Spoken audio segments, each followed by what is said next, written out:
Hello, Ryan. Hello, Martin. Yeah. Hope everyone had a nice lunch. Hope everyone had a nice cup of coffee, sorted their children out. I've got Paul on. Hi there, Paul. So, Paul, you're still on mute for now, which is not a problem. So, when you want to speak, remember to unmute. Brilliant. We're getting better at this. So, thanks again, everyone, for tuning in. We've got even more registrations today, and they're all popping up. So, what we're going to do now is hand over to Ryan Dempsey from the Compliance Workbook to introduce Martin Paul and his session today. Same idea. At the end, we'll ask questions, so keep the questions coming and enjoy. Over to you, Ryan. Thanks, Dave. Hello, everybody. I'll introduce everybody and then I'll share my screen, and then you'll have to just let me know that it's working when I share the screen. So first we've got, he's to the side of me, might not be to the side of me on you, but we've got Martin Simmons. Martin, do you want to give people a little bit of an intro of who you are, where you come from? Hi, everyone. I'm Senior Electrical Officer for Dudley Council. I've worked in the electrical field my whole life, about 25 years on the tools, and the last 13, 14 more contract management based. And then we've also got, which is a little bit of a twist on, as this is an unconventional conference, we're going to do a brief chat about compliance and the realms of compliance. And I thought, why not bring in one of my closest friends and fellow man of E5 who works in the rail industry to give a little bit of a different spin on, or to show you that the word compliance kind of sits across everywhere. So I'll introduce you to Paul. Paul, do you want to tell people a little bit about yourself? Yeah. Hi, everybody. I'm Paul Meenan. I work for an Italian company called Trenitalia. I'm the asset manager for a lovely little railway that runs from Fenchurch Street in London all the way through the south coast of Essex to Southend and Shoebury-Ness. And I'm responsible for all of the mechanical, electrical and fire systems and basic new station builds, refurbishments, stuff like that. Beautiful. Right. We're going to jump into it. Because it is this unconventional, there's one thing that I don't really like to do, and I've never done it. Worked in social housing for many years as a client for Leeds City Council, and then obviously run my own software company now, predominantly working in social housing. But I never take these opportunities to try and promote my product and try to sell my product, because I don't like it when people shove things down your throat. So I decided we want to talk about compliance and try and do a little bit of a spin on what it means and why it's impossible to answer the question, what is compliance? I can see my screen, but I can't see everybody else. So Paul and Martin, can you see the screen that I'm looking at? Yes, I can. You can. One, yeah. Sweet. Okay. Yeah. Right. So we'll run through it.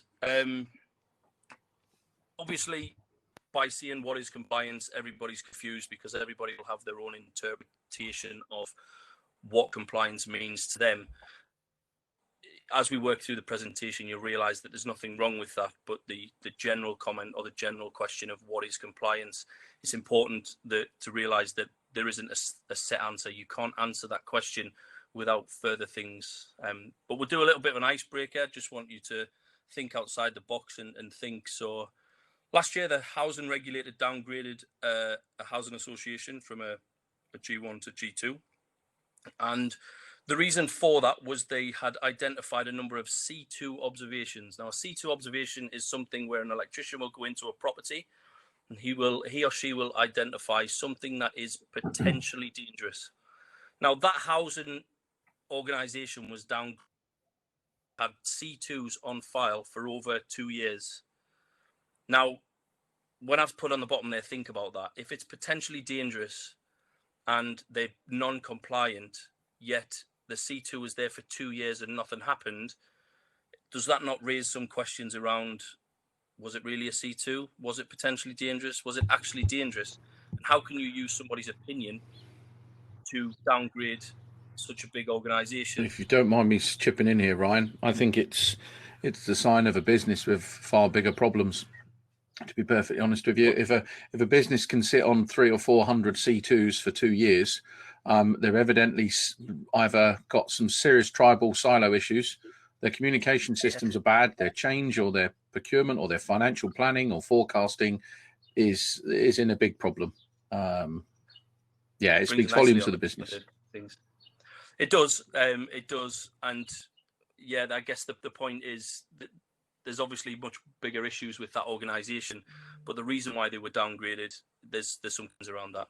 But when we talk about what's compliance, there's a few pictures here. We've got the police. I used to be a police officer, so I know what it means to be compliant to specific criminal and non-statutory laws that are in the industry. You've then got regulations around accountancies, financial compliance. There's a picture, a screenshot from my company's marketing material. A little bit of a kick to my company because we call ourselves the Compliance Workbook. And my view is that compliance is a bit of a buzzword, doesn't really tell you anything. We are addressing that with a little bit of a rebrand shortly.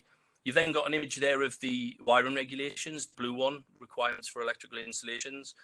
It's a non-statutory document, yet you can be non-compliant to it.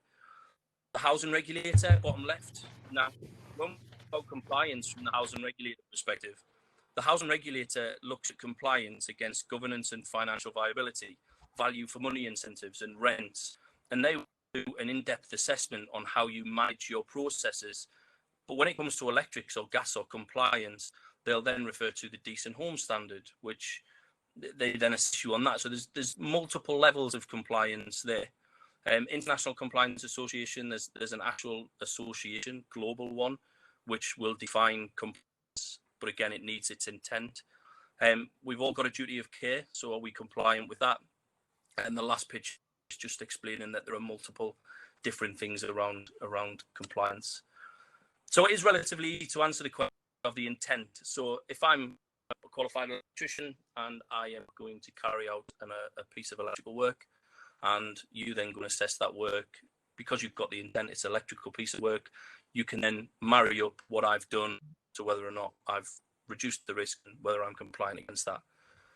And I think the key is, if I was reading through the housing regulators documents and the regulation standards and the home standard, you look in there and you look for the number of times compliance referred, and I think it's around about 10 times, 10, 15 times. But then when you look at how many times the word risk is added in there, I think it was upwards of 70.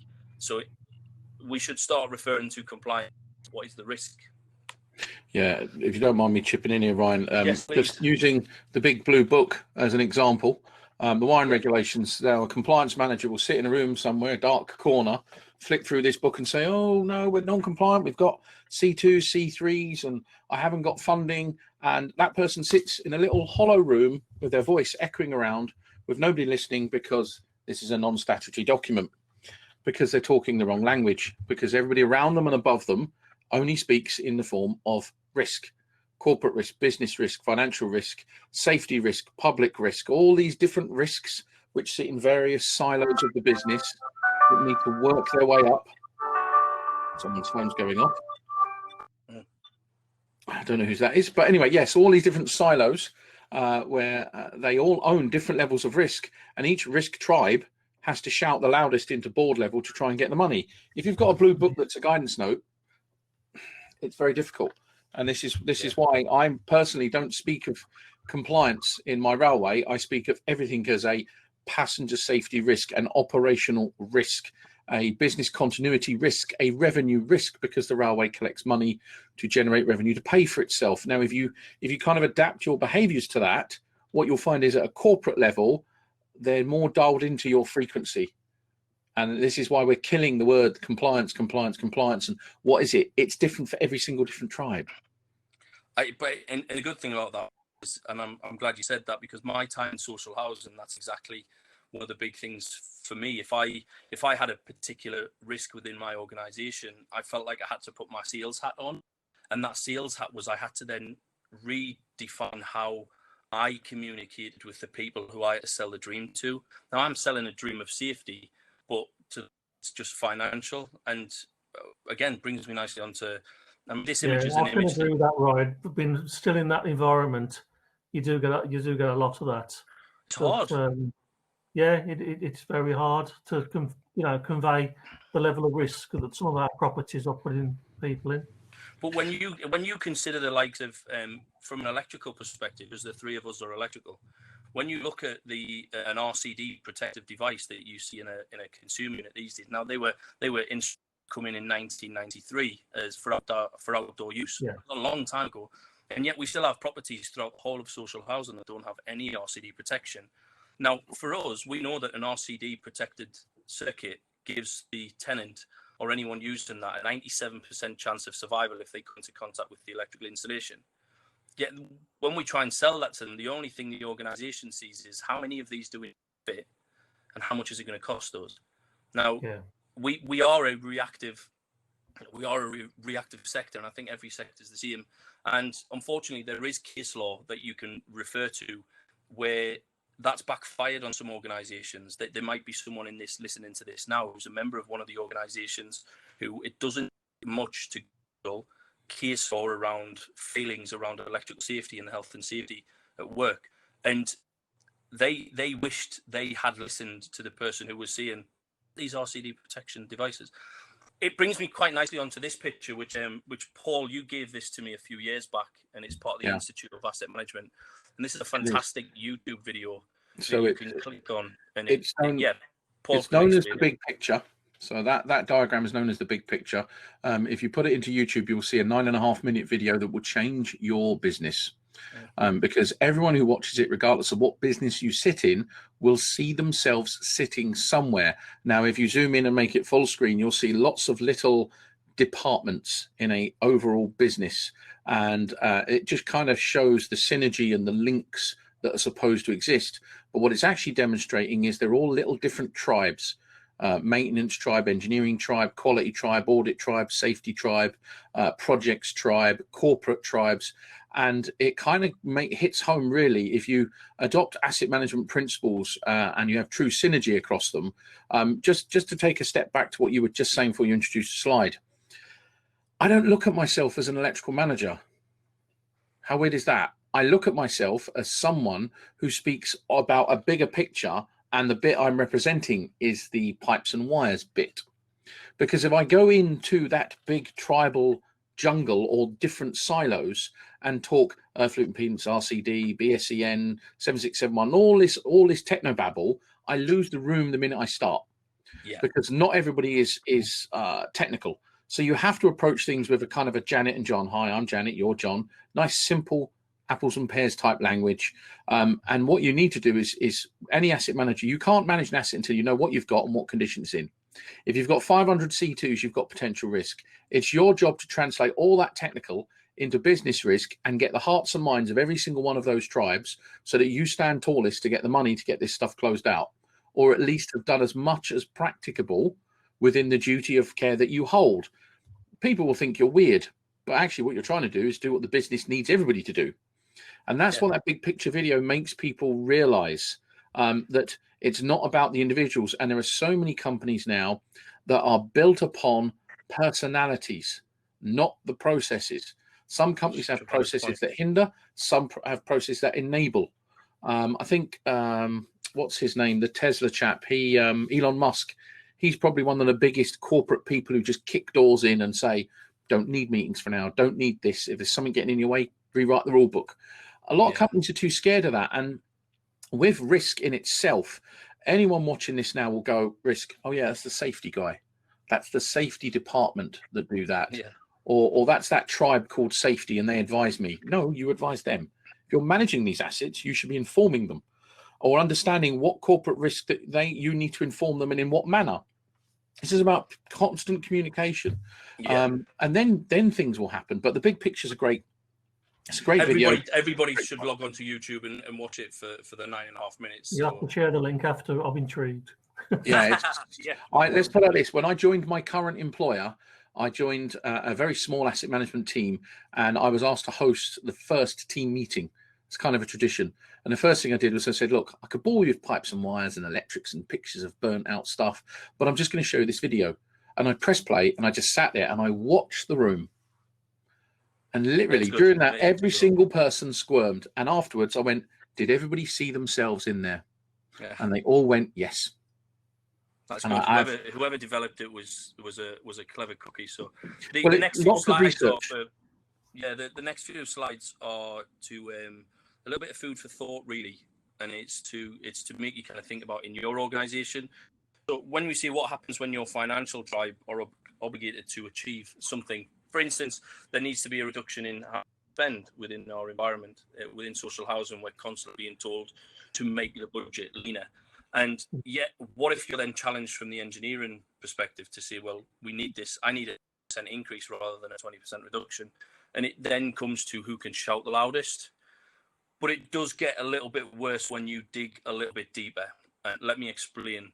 So here we have a landlord's gas safety record. Now, this landlord's gas safety record has been done on time. It's been done.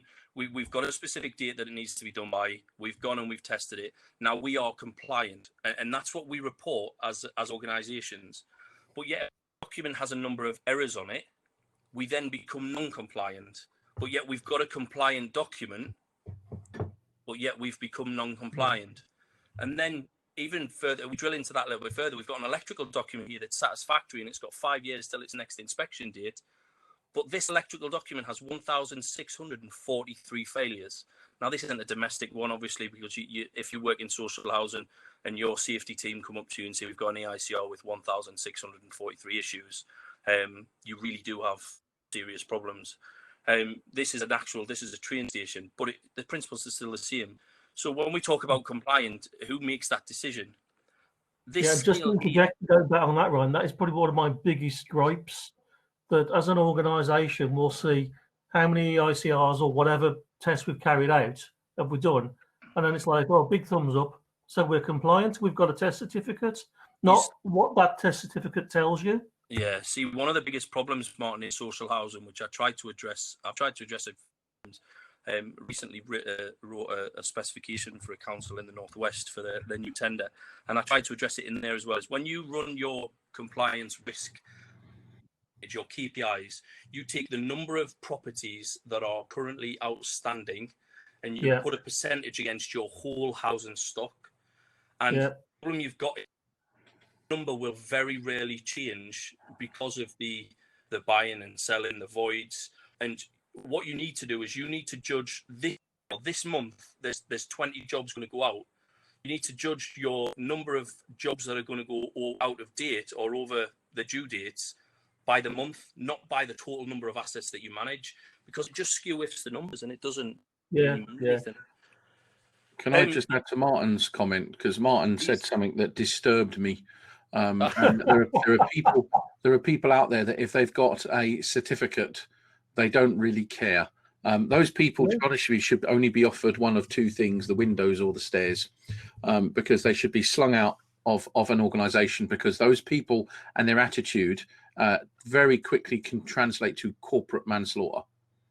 Which we struggle to insure against. Yeah, it can. The problem, the one thing I always found is that threat pushes people away rather than brings people in. Well, the trouble is if you have a company like that, Ryan, you have normalised deviant behaviour, and this is where what I was saying earlier on about going from tribe to tribe, trying to win the hearts and minds. However, you have to have and be willing to have the difficult conversations.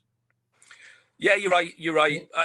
There's more slides. We'll jump this and then we'll jump to some questions. But this slide here is for me trying to explain who makes the decision. Makes a decision that something is compliant. Is it just compliant? Is it not compliant? Is it just over compliant? Who makes that decision? And this is, I personally think it's black and white. If you have the intent and you know what your job is, you're either doing it or you're not doing it. And we need to be a little bit more open to appreciating that people who are competent in a specific area are the ones that decide whether or not you're compliant or not people who are by another perspective, like a department or an asset team or so on. That's the presentation. I'll just down so I can and see people, because I know there's questions that come on the right hand side. If anybody has got any questions, it would be really cool to kind of throw them towards us now. Jim has put the link in the chat for the big picture, which is very nice of her. Yeah, no.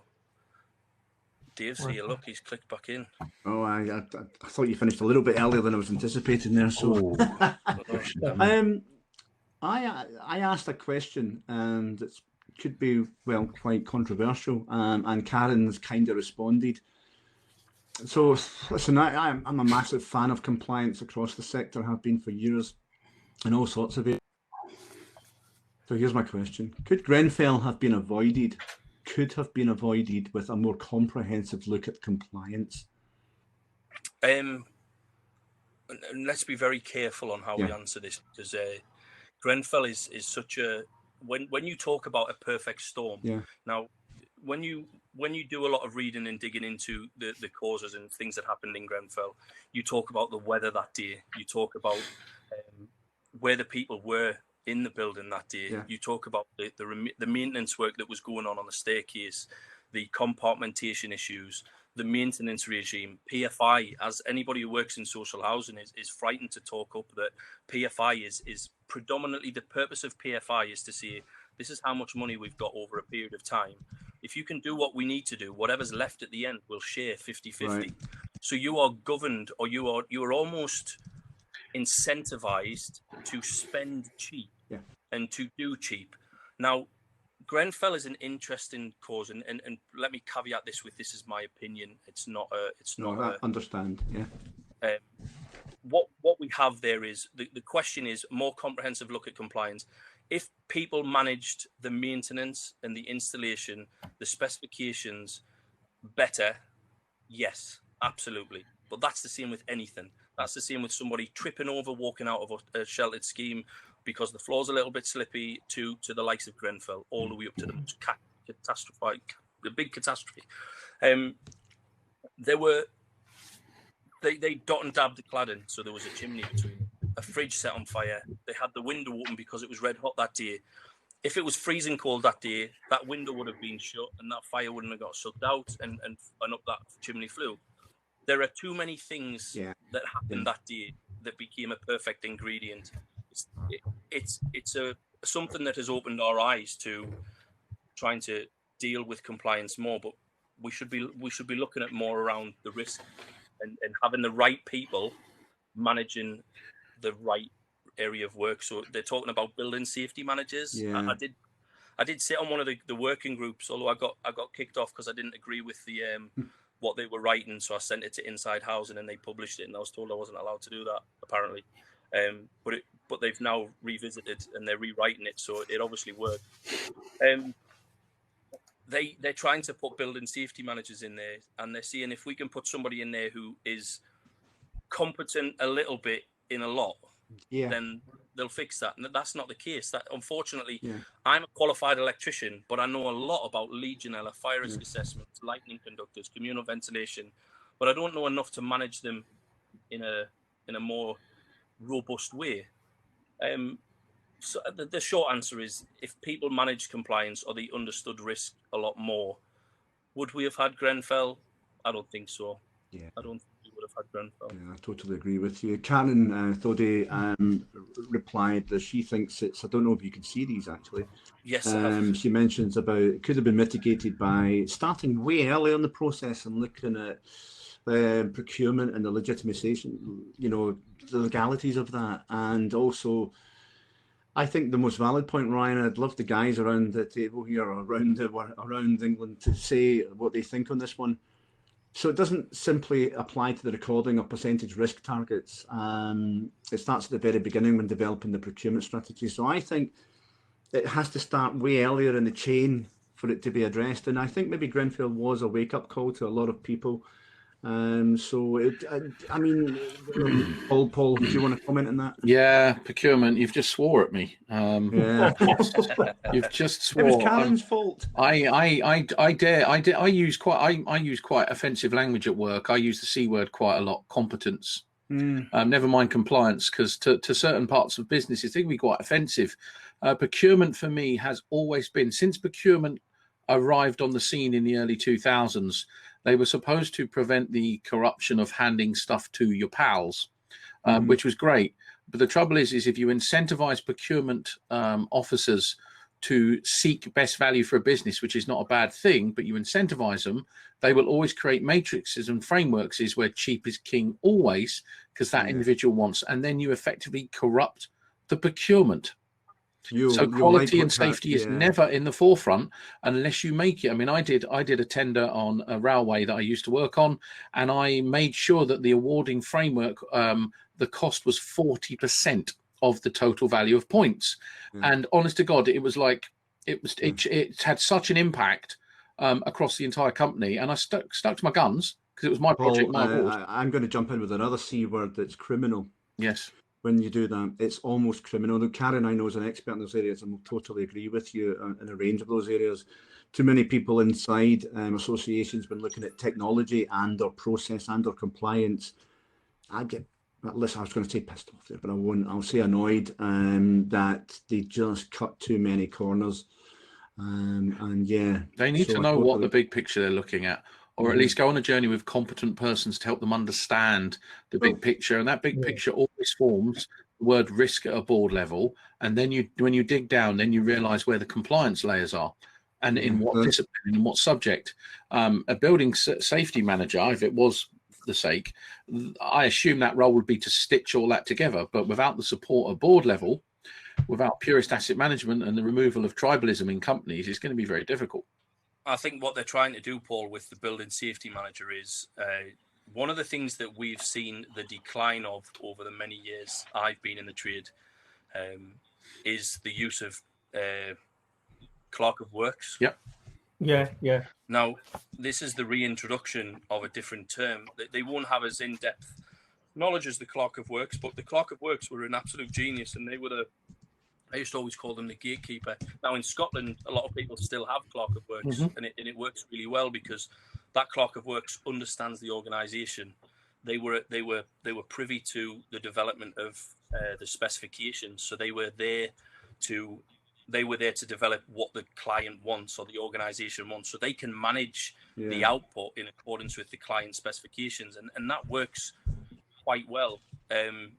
Hopefully that's what'll start coming back with these building safety managers. But the people who are writing these standards and who are trying to write this new guidance, they are so disjointed from reality. It's unbelievable. They're saying that these building safety managers all need to be chartered engineers. That's never ever going to work. No. You're not going to have a chartered engineer who wants to go and be a caretaker in a high-rise building. That's not what somebody goes and gets their CEng for. No, it's not. That's not. They're not. And they evidently don't understand what CEng criteria is. Martin and me, we're both chartered engineers. There's 17 criteria. It's part of a framework of engineering excellence, ethics, standards, CPD. Doesn't mean you're going to manage a building any better. We've always said the ABBA effect. Every single person's got an attitude, behaviour, and agenda. If they've got a bad attitude, you can forget anything. It all goes out the window. Yeah. Karen's got a lot of comments here, and I think they're absolutely fantastic. But we're kind of using the Q&A as a chat forum now, which is not what I mentioned. Ryan, I was going to ask, we'll come to another question or two in a second, because we've got some time because you finished up a little bit early, which is great, because this is stimulating a lot of very important chat. But I want to bring it back to technology. Okay. Ryan, as somebody that provides software, and the two guys, Martin and Paul, are obviously very experienced in the real world here. Although I think we've just lost Martin. I'm sure he'll be back. Yeah. What I was going to ask is, do you find, because I find this, that people, when you're talking a technological solution to something like compliance, that people just quite easily say, and I was talking to someone about this earlier in the day, that they assume the technology will sort everything. And the software, in my honest opinion, Ryan, doesn't sort everything. Yes, it's so attitude, it's culture, and so on. So I won't answer your question, but could you give us some feedback and maybe Paul's comment as well? Yesterday, Paul tagged me in a message on LinkedIn where a guy was asking if software was the answer to compliance. Now, all I'm going to do is I'm just going to read out my answer. Please. And that should hopefully answer. Software is a series of dots and dashes, zeros and ones, etc., that are constructed to adhere to a series of instructions defined by a human. Those instructions take into account things that are programmed to fail, pass, or flag knowledge-based information. To manage assets, you need to understand technical engineering and corporate risk profiles and others. Defining those from a personal perspective via a competent practitioner requires an understanding that software has yet to understand.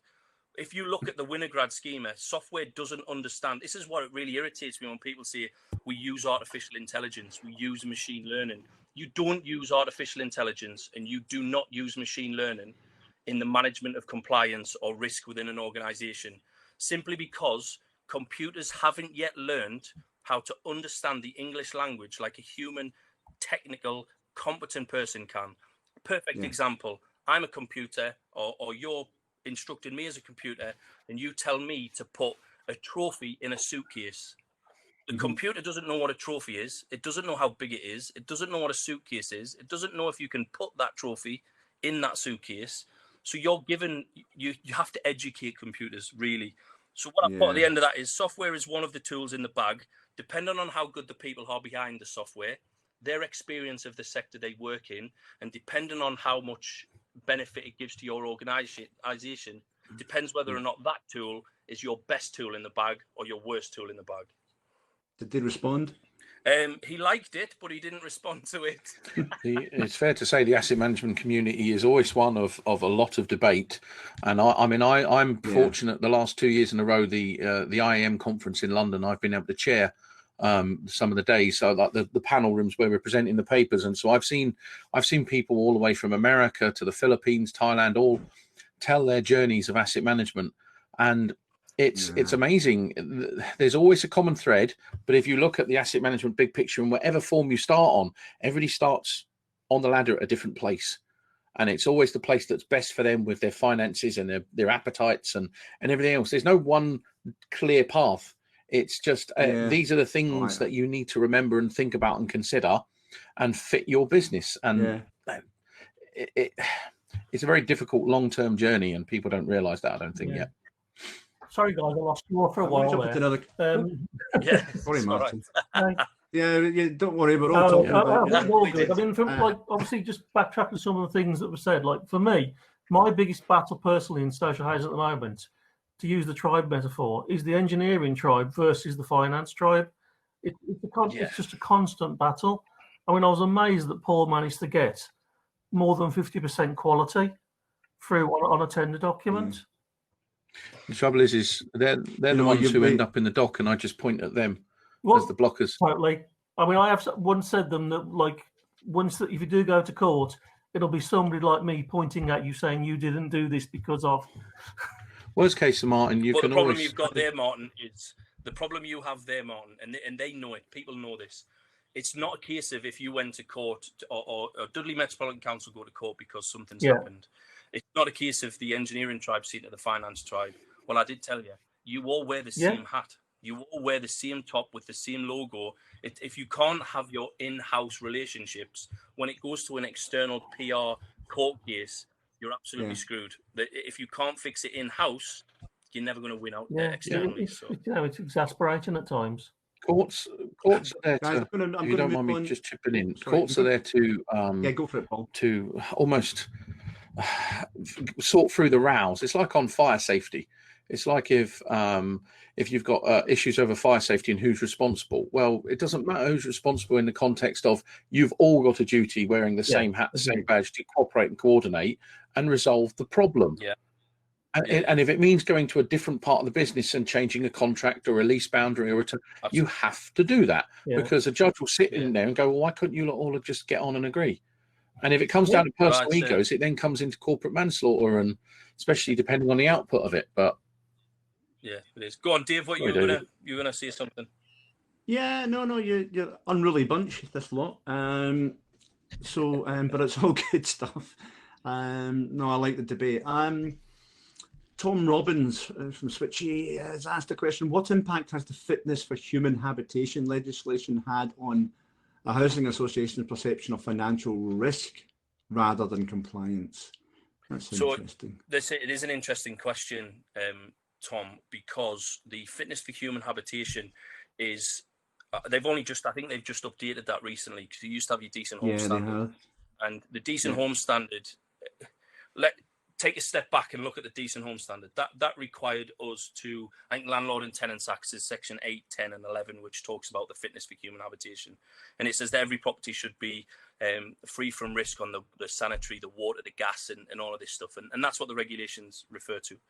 When we've then reviewed and we've come to the fitness for human habitation and we talk about financial risk to an organisation, what you're actually seeing is there is now a guidance document that says that this is the bare minimum that a property should meet.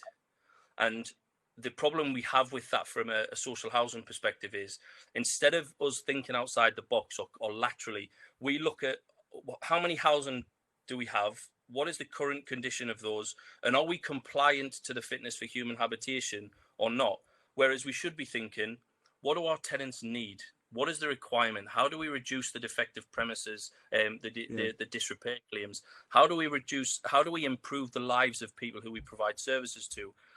Unfortunately, we look at things from we have 1,000 properties, and the fitness for human habitation says that all electrical installations should be within a 30-year period. For instance, they should have been rewired within a 30-year period.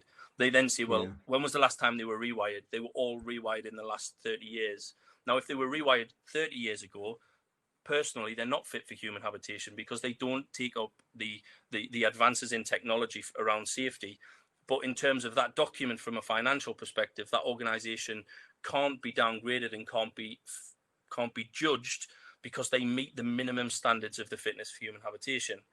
It all boils down to how people perceive, again, the risk. It is an interesting question. Yeah, no, I like that question.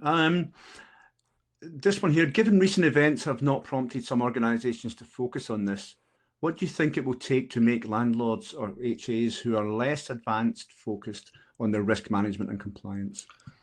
Unfortunately, these are the type of organisations, if you don't have a hold on your compliance, if you don't have a hold on your processes around dealing with potential risk, then you are walking yourself down to seriously hurting somebody or seriously or killing somebody. And I guarantee, like I said during the presentation, there is a number of case law that you can go out and I won't say the names of them because obviously I don't want to kind of force people towards them, and some of them might still be ongoing. But people have died in social housing because of people's lack of management of risk. And you can reel them off. We've got Landlord and Tenants Act, we've got Housing Act, HHSRS, Consumer Protection, Electricity at Work regulations, Health and Safety at Work, defective premises. There is plugs and sockets. There is so many regulations that tell you or guide you to doing the right thing that if you get it wrong, I'm sorry, you're in the wrong job. Yeah, it's scary how these things can happen. Let me see on the questions. Now, Scott Crowley has really made a comment, but I think it's backing up the previous one rather than a question. You know, and I maybe jump back to this one. I think the balance between quality score and cost at 60-40, I've seen it worse than that, actually. I have seen it the other way, which is... Can I add one little thought process in there? I think if a business has a health and safety department or entity within their business, anyone who's doing compliance should be sat within that umbrella, because the compliance people should be truly independent, should not be persecuted for having a voice, and should be able to report directly up to the safety team, because that will in turn develop their own competency in translating the compliance into risk talk, which will then allow the head of safety to go, no, you're not doing that. No, you're not doing that, because my compliance guy has learned the lessons from this, and this is what he's done, and this is the risk, this is the business impact.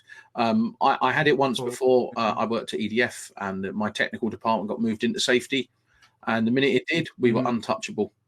Nobody tried to bully us. It was great. We actually got to do the job diligently without fear of threat or anything. Paul, that is a brilliant point, because in all the landlords I've spoke to, of which there are loads over the years, I don't think I've ever seen that once, that independent voice. That it's almost like, you see these government independent reviews, they sit outside the political parties, they sit outside the regulations, and they're allowed to speak their voice. I can't tell you one single landlord that has that in place. So maybe that's a fundamental issue, and I can see from your reaction you're probably thinking. Well, if post Grenfell, there's supposed to be dramatic change across the sectors. If you ask the people who are there now to change, that's just stupid, because they're going to look at themselves in the mirror and go, "What needs to change?" I don't know. I know if we click our heels together and say change, it'll happen. No, it won't. It needs dramatic and drastic, complete transformation of a business. So org charts, roles, responsibilities. Removal of tribalism. They won't do that because they're scared. Simple as that.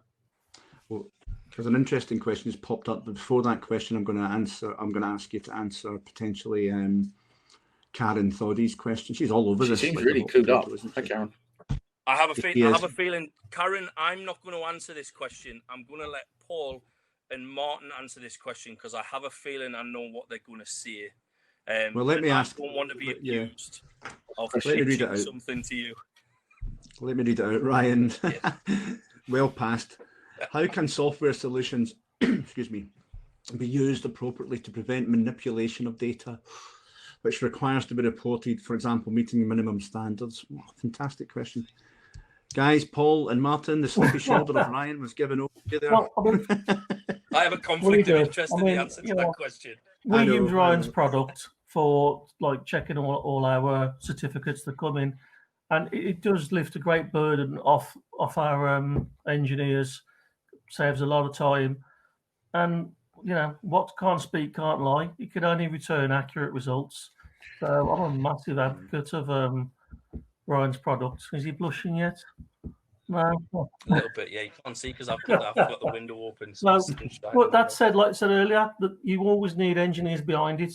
A software solution is never there just to stand alone. It always needs somebody, a competent person behind it, just overviewing it. And so it's just another tool, as would be a pair of pliers to an electrician.